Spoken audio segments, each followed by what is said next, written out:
everyone, and welcome back to Angie Seams and Pockets, and I am so excited to be back on camera. So this new series is going to be called Angie How Do I, and my concept of it is basically you're going to be leaving comments down below that are like, Angie, how do I French seam? Angie, how do I do an overlock edge? Angie, how do I do this or that? Any questions that you have about sewing, and I'll be more than happy to make videos about it, to teach you guys the kind of everything I know about sewing, and this way hopefully I'll be able to help you become the most creative person you can be using the knowledge that I've learned from school, or just being self-taught, or even learning from my mom, who was a seamstress for a very, very long time. And I just want to take this knowledge and bring it to you. So yeah, any questions about any concept or technique of sewing that you want answered, just be like, hey Angie, how do I French seam? And I'll be more than happy to make a video like that. So for today, it's going to be something super small, simple, and something I've been wanting to do for a while, which is, Angie, how do I sew a pillow? There isn't a lot to explain to this. A lot of people already know how to do this, but for those of you lovelies who have zero sewing training or are just starting to learn how to sew, I think this is a very important project for anyone to make. So I guess with that intro out of the way, let's get started with our pillow. So to start off making any pillow, the first thing you'll need is a pattern. There's always the option of taking some fabric and just cutting out some shape and then copying the same shape onto something else, but because I'm one of those people who likes to think through a plan before I execute it, I decided to create my own patterns of a triple moon pillow. So this is going to consist of 3 different pillows. 2 are going to be crescent moons and 1 is just going to be a full moon. So I already dropped, these are just some samples of what I wanted to do, and then I went ahead and I took the pattern that I created, and because I'm extra, I made digital files of this pattern. If you would like this pattern, I'm going to be putting it up on my Etsy, so you can make your own triple moon pillows. Any shape pattern will work for this. You can create the pattern yourself. There's many you can find online or at your local fabric store. So I just wanted to be extra and I made my own. So I'm gonna go ahead and cut them out.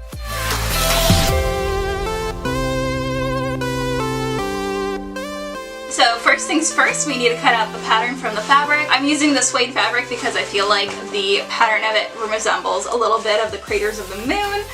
The way that the suede fabric works in the light, I felt it would be perfect for making, you know, my triple moon. First piece here is my triple moon pillow pattern, and it's just 2 pieces on fold, so I'm going to cut them out one at a time. And then I'll be using a rotary cutter to cut out my pattern. You can use scissors, and also if you don't feel confident placing the pattern and holding it while you cut it out, you can also pin the paper to the fabric itself. Be very, very careful if you are using a rotary cutter. These things are so sharp. And with that, my first pattern piece is cut out. So now it's time to cut out the rest, so I just need 1 more of this pattern, and then I need to cut out 4 of these. If you're watching this video after getting my pattern specifically, you have 2 different ways to cut this specific crescent moon out. You can either place this down exactly like this and cut out 4 of them. Oh, this actually looks kind of like a smile. That's really cute. Or you have the option of folding it in half and then cutting 4 pieces on the fold. So do whichever way you want. I'm probably going to be cutting it out unfolded, but there's always the option to cut it on folded, if that makes any sense. And with that, I'm going to go ahead and quickly cut out the rest of them. So now that I have all of these pieces cut out and ready to go, I'm going to go ahead and switch my camera angles and meet you over here at my sewing machine. My settings, for anyone curious, I just have it on a straight stitch with my width set at 3.5 and my length set at 2.5, which is the default that the machine gives when you select the straight stitch. So that's exactly what I'm just going to use. So to begin sewing my pillow pieces together, I'm first going to find the crescent ones because these I feel are going to be harder. I'm going to put them together right sides together. So this is the suede part, this is the underside that's kind of smooth. So I'm going to put the suede to the suede. Some fabrics are double-sided, so you wouldn't need to do this. You're also welcome to serge the edges. If you have a serging machine, it'll probably be a lot faster than doing straight stitch. And also if you have a fabric that frays, this would be a better option. But of course not everyone has a serging machine at home, so I felt like it would be only fair if I used a straight stitch machine to show you how to put together a pillow. And I'm actually going to start at the top of the crescent and do this part and then do the outer part last. We're going to be going around almost all the way around the crescent crescent moon, and then just leaving maybe like a 2 to 3 inch gap so that we can flip the pillow inside out to be able to put the stuffing in, and then we're going to seal it off with a ladder stitch.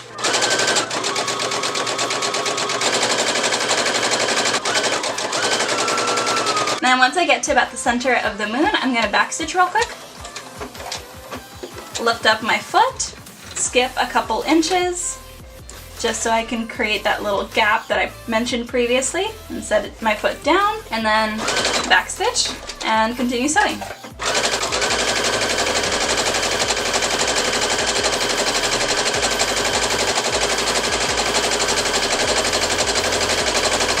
And with that, my first crescent moon is done, so I'm going to set it off to the side, and I'm going to quickly do the rest of them.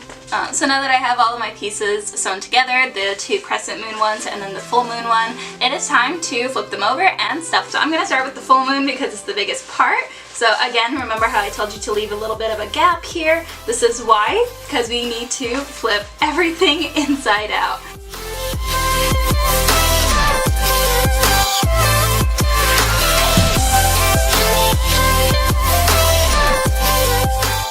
So for the stuffing, I went ahead and changed the angle of my main camera so you're not going to see my face for a while, but I feel like this will be easier to explain if you can see the whole picture. The secondary footage I'm taking with my phone, and it is a little difficult to capture. I do need to get a second camera, but until I do get a good one, we're just gonna have to work with what we got. I'm gonna go ahead and start with the full moon because it's gonna need the most amount of stuffing, and I'll be using this polyester stuffing that I've had forever. I honestly don't even know where I got it. It appeared, and here it is. So I'm gonna go ahead and use what I have. You can use all sorts of different things for stuffing. You can use fabric scraps, you can use fibers left over from yarn. You can honestly, like anything that is nice and soft, you can just shove into a pillow and use that. Since I already have this, I'm gonna go ahead and use it. So remember that hole we made? I'm gonna go ahead and start shoving the stuffing in through there. And this is gonna take a while, so bear with me. So now that all of the pieces are nice and stuffed, it is time to close up the open edges. And to do that, I'll be using a needle and some thread, and I'll be using a ladder stitch. So if you've never done a ladder stitch before, we're basically imitating a ladder going back and forth. It's a little hard to explain. I will go ahead and do a diagram somewhere on the screen right now so you can see kind of what it looks like, and I'll try and explain the concept. First, gonna hide the tied off edge inside, so I'm just gonna push it through at about 1/4 of an inch. I'm gonna come over to the other side, and I'm gonna kind of like hook a little bit of the fabric, just a little bit like that, and then come back to the other side and repeat that again. So instead of sewing into and out, I'm basically sewing into the edge here. So what this creates after a while is this ladder effect here, and when you go ahead and pull your thread taut, it will hopefully close up that edge just like that. And so that I'm gonna take this and I'm gonna repeat the method until this hole is completely closed. And with that, my pillow is basically done. I just need to tie off the edge. So unfortunately, there is no pretty way to do this that I found. So what I'm gonna do is I'm just gonna create a knot, tie it, and then to make sure that the thread doesn't come apart, I'm gonna take my needle, I'm gonna push it through a little bit of the fabric, so kind of away from that point where I tied it off.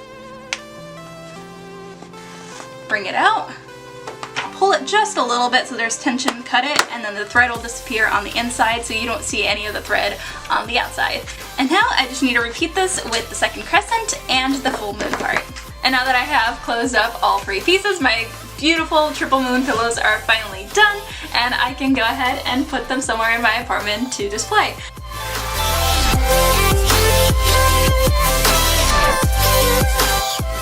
If you happen to recreate these pillows, or if you make your own using my tutorial, please don't hesitate to tag me. I have accounts on Instagram, Twitter, and TikTok, and I would absolutely love to see your designs. If there's any other tutorials you'd like to specifically see, don't forget to comment, Angie, how do I, and fill in the blank with what it is you want to know, be it a technique or a concept or just like something you want to know about sewing that maybe you're having a hard time finding a tutorial for, and I would be so happy to do it for you. With that, go forth and sew, my lovelies, and I I hope to see all of you in my next video. Bye!